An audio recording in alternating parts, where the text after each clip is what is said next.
it's Matt Cutts. Hey, Matt.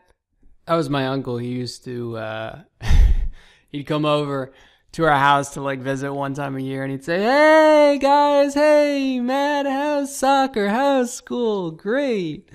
And then he'd never talk to you again for the rest of the night.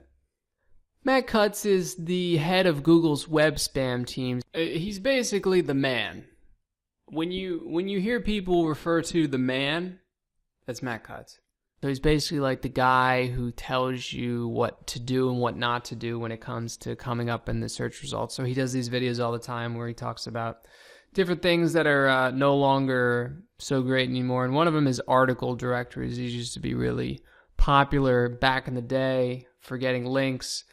Here he's going to talk about how to go about article directories now. And then when he's done speaking, I'm going to show you some sites that aren't necessarily article directories, although I kind of lump them in the same category. They might be referred to as blog aggregators.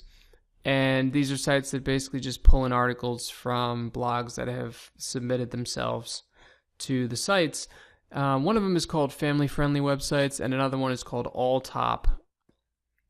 But I'll let Matt speak now. Today's question comes from India. Deepika asks, links from relevant content in article directories, is that seen as good or bad? For example, I link my beauty website from a cosmetic surgery article on, say, eZine. Would you do that?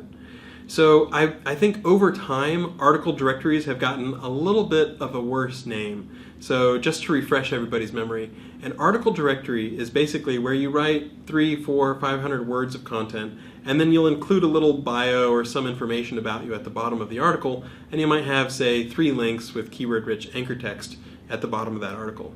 And then you'd submit that to a bunch of what are known as article directories, which then anybody can download, or maybe they pay to download them, and they'll use them on your own website, on their own website. And the theory behind that is that if somebody finds it useful and puts it on their web page, then you might get a few links. Now, in practice, what we've seen is this often tends to be a little bit of lower quality stuff. And in fact, we've seen more and more instances where you end up with really kind of spammy content getting sprayed and syndicated all over the entire web. So in my particular opinion, article directories and just trying to write one article and just syndicating it wildly, or just uploading it to every site in the world and hoping that everybody else will download it and use it on their website, I wouldn't necessarily count on that being effective.